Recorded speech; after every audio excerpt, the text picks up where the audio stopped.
Hello everyone, welcome back. My name is Mr. Cobalt, and in this video we're going to be talking about electron affinity and how to calculate the wavelength of photon related to electron affinity. So let's get into this. So in this problem, we're told experimentally the electron affinity of an element can be determined by using a laser light to ionize the anion of the element in the gas phase. So they give us an equation here. So this would be the element that we're interested in with a negative charge. So it has an extra electron. It's in the gas phase. You have some energy from light. So H nu, this refers to the energy of a photon. And that is then going to give you the neutral atom in the gas phase plus the electron. So is the electron is released due to the light. So this is kind of related to the photoelectric effect, if you remember that. So you shine light on a metal and you reach a certain frequency and it's going to kick off an electron. So that's the process that will give us the electron affinity. And the reason for this is because, remember, the definition of electron affinity is that it's the energy that is required uh, to add an electron to a neutral atom. So if we go backwards, it would be taking this electron, adding it to a neutral atom in the gas phase, and then you would end up getting the anion for that element in the gas phase, and that would release some energy. And so this is why using this process is related, can determine for us the uh, electron affinity. So then we continue, given that chlorine's electron affinity is negative 348.7 kilojoules per mole, calculate the photon wavelength corresponding to this electron affinity. What type of electromagnetic radiation is this? Okay, so they're giving us the electron affinity for chlorine. And so what we have to realize from this equation again is if we're using this process, then the electron affinity is the opposite of the ionization energy for an anion. So for the ionization energy is the energy that's required to remove an electron in the gas phase. So here we have an atom in the gas phase. We're using some light and we're going to ionize, or we're going to get rid of that electron. So what they gave us here is the electron affinity of the chlorine atom. So notice that the electron affinity is negative, right? So when you're putting an electron into the atom, right, you're kind of the change in the atom's energy. The electron is going from far away, which is high potential energy. And then as you're putting it into the atom, it's getting closer to the nucleus, and so it is decreasing the potential energy. So there should be a loss of energy during the process. So it's negative. And so it's the opposite of the ionization energy. So here they're asking calculate the photon wavelength corresponding to the electron affinity. Well, the photon um, is going to come from the atom. That is the energy needed to remove the electron. So here, if I think of this way, so the electron affinity, right, is going to be equal to minus, or the opposite of the ionization energy. And that's what I was talking about here, is that if I go this way, then you're using light to add an electron, right? And so adding the electron, that's going to be, negative energy. Energy is going to be released during that process, right? So going this way here is you're adding the electron, so that's electron affinity. But if you're going this way, that requires energy, right? Because you're trying to you're removing an electron. So if the electron is already in the atom, that's a low potential energy. And then you're going to take the electron away further from the nucleus. That's going to increase the potential energy of the electron. So you got to put energy in to do that, right? So energy has to be put in to do that. So if you're going this way, the energy that you're putting in is the photon that, or energy, to get the electron to eject from the substance, right, from the atom, right? But electron affinity, you're adding it, so you're going in the opposite direction. So they're opposites of each other. And so here, these are both related to the change in the energy of the atom. So here, we're talking about adding an electron to the neutral atom of chlorine. So if X is chlorine, we want to add an electron to the chlorine, neutral atom of chlorine. And so that's going to give us the chlorine ion, excuse me.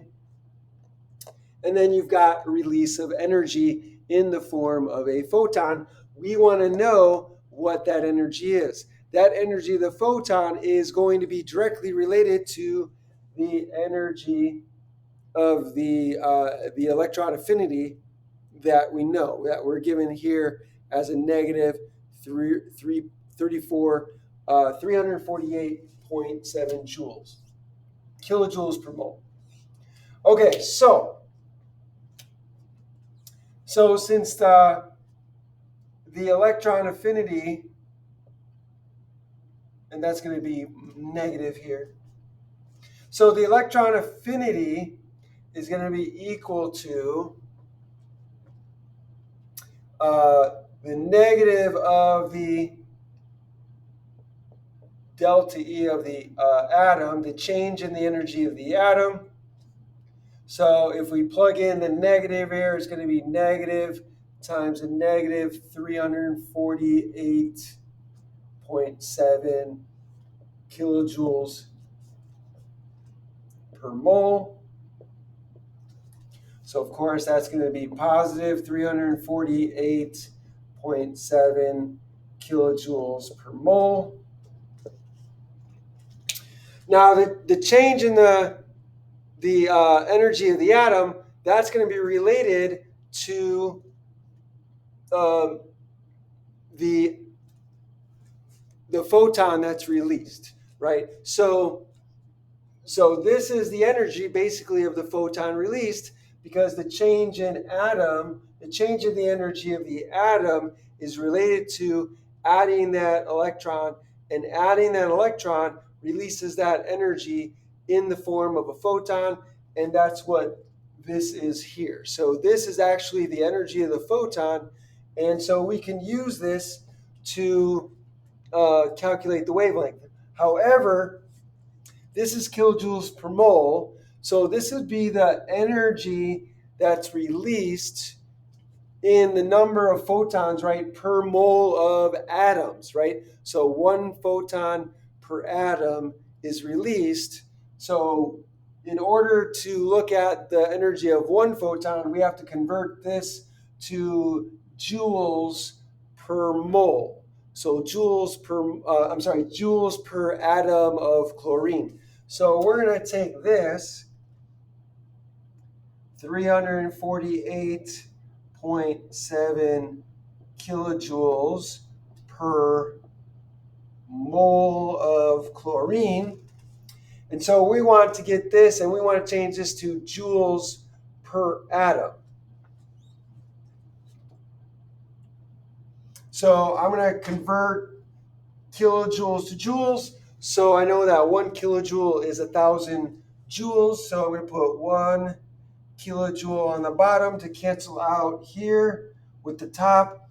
And on the top, I'm going to put here 1,000 joules. So now I have joules on top. So now I'm going to convert moles to atoms. So I have moles of chlorine on top, on the bottom here. So I'm going to put 1 mole of chlorine on the top, and I'm going to put Avogadro's number, 6.022 times 10 to the 23rd, and that's atoms of chlorine. So moles of chlorine cancel out. Now I have atoms, I have joules over atoms. So now I can calculate the amount of energy in joules per atom of the photons that are the photon. So when I calculate this, I get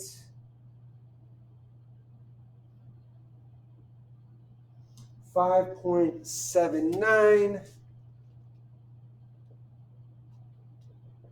times 10 to the negative 19 joules per atom.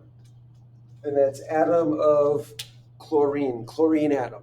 So this is the amount of energy that is needed to remove the electron from the atom, or if I took the negative, this would be the amount of energy released, which would be the electron affinity for one atom, right? So here, this is the energy of the photon, one photon that was released by one atom when you put the electron in.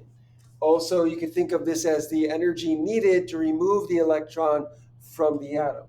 So either way, the way to think about this is this ends up being the energy of the photon that we are interested in. So now that we have the energy of the photon, we can write here, this is the energy of the photon. So energy of the photon is equal to Planck's constant h times nu. Nu is the Greek symbol for frequency. But we don't want frequency, we want wavelength. So we know that the speed of light is equal to the nu frequency multiplied by the wavelength. So we can just solve for wavelength, or we solve for nu. And so nu, or the frequency, is going to be equal to the speed of light over lambda. Lambda is the Greek symbol for wavelength. So now we can put this in for nu. And so that's going to be equal to hc over lambda. So this is the photon, the energy of the photon. We know what that is. That's this. So then we can put in 5.97 times 10 to the negative 19 joules per atom. Or in this case, photon, since there's one photon per atom that's released. And so that's going to be equal to hc over lambda. So Planck's constant is 6.626 times 10 to the negative 34 joule seconds,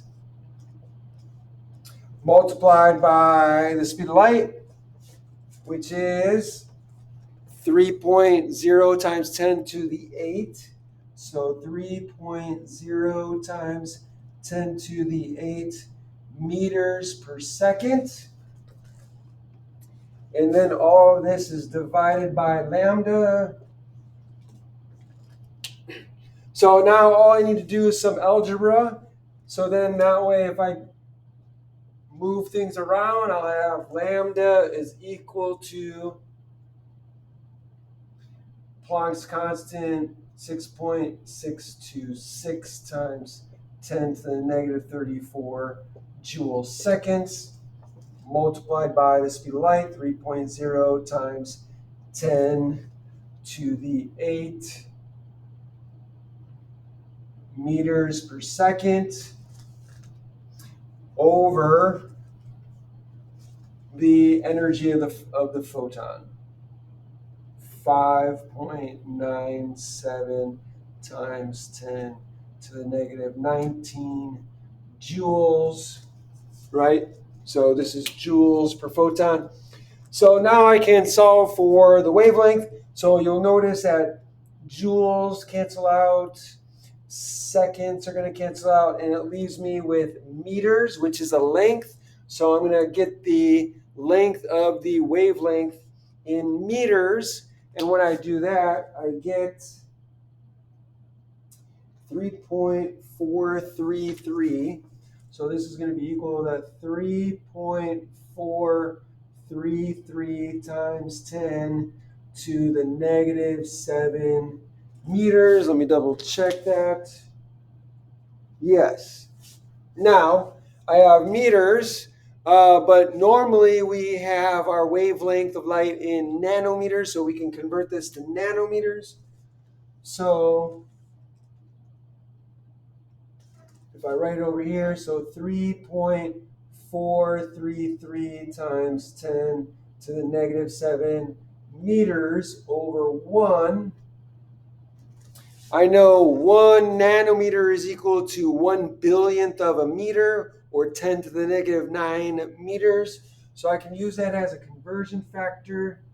So on the bottom, I'm going to have 10 to the negative 9 meters. On the top, I'll have 1 nanometer.